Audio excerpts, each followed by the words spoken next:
তো দিয়ে নিয়ে পারেন না কারোটা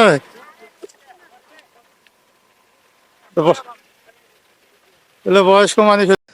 আসসালামু আলাইকুম বন্ধুরা, কেমন আছেন? আশা করি সবাই ভালো আছেন। আমিও আলহামদুলিল্লাহ আপনাদের দয়ায় ভালো আছি।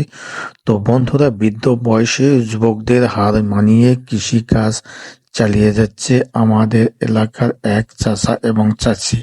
তো এই সম্পর্কে বিস্তারিত আলোচনা করব আজকের ব্লগ ভিডিওতে। এই জন্য ধৈর্য সহকারে পুরো ভিডিওটি দেখবেন। ভালো লাগলে লাইক দিবেন, শেয়ার করবেন বন্ধুদের মধ্যে, আর অবশ্যই আমার চ্যানেলটি সাবস্ক্রাইব করে অল নোটিফিকেশনে ক্লিক করবেন এবং ফেসবুক থেকে যারা দেখছেন পেজটি ফলো করে পাশে থাকবেন পরবর্তীতে নতুন নতুন ব্লগ এবং ইনফরমেটিভ ভিডিও পাওয়ার জন্য। তো বন্ধুরা, আমরা চলে যাচ্ছি মূল ভিডিওতে।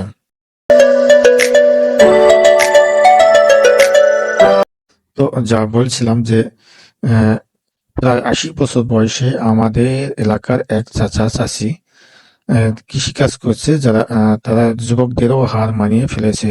কারণ এভাবে যুবকেরাও সরিষা ক্ষেতে স্প্রে করতে পারে না, সেভাবে সুন্দর তীক্ষ্ণভাবেই তারা স্প্রে চালিয়ে যাচ্ছে সরিষা ক্ষেতে।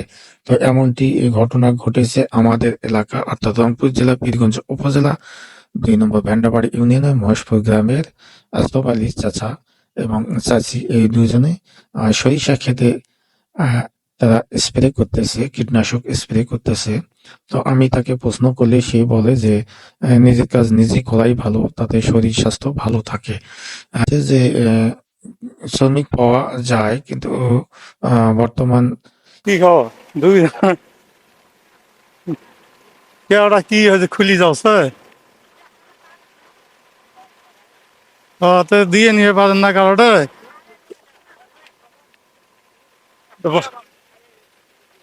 বয়স্ক মানুষ। ইরি ধানের সিজন, ধান রোপণ কাজ চলছে, ওই জন্য শ্রমিক পাওয়া যাচ্ছে না, অতএব নিজেরাই কাজ করে যাচ্ছে। তো আপনারা হয়তো জানবেন যে আমাদের বিদ্রোহ কবি কাজী নজরুল ইসলামের যৌবনের গান নামে একটি কবিতা রয়েছে। সেখানে উল্লেখ আছে যে যৌবন এমন একটি জিনিস, যৌবনের কোনো বয়স নেই, বৃদ্ধ বা যুবক বলে কোনো বয়স নেই, মনের উদ্দীপ্তটাই হচ্ছে যৌবন। অর্থাৎ মনের যে আবেগটা বা মনের যে পরিকল্পনাটা, মনের উদ্দীপ্ততা, সেটাও উদীয়মান, এটাই হচ্ছে যৌবন।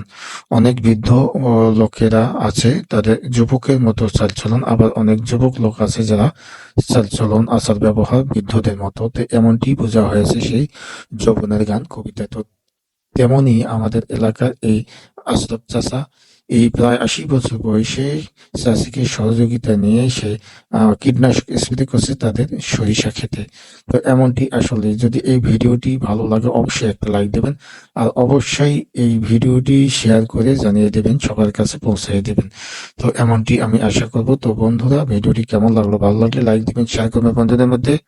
আর যাওয়ার আগে আবারও বলছি, যারা এখনো চ্যানেলটিকে সাবস্ক্রাইব করেনি, চ্যানেলটি সাবস্ক্রাইব করে পাশে থাকবেন পরবর্তীতে নতুন নতুন ইনফরমেটিভ ভিডিও পাওয়ার জন্য।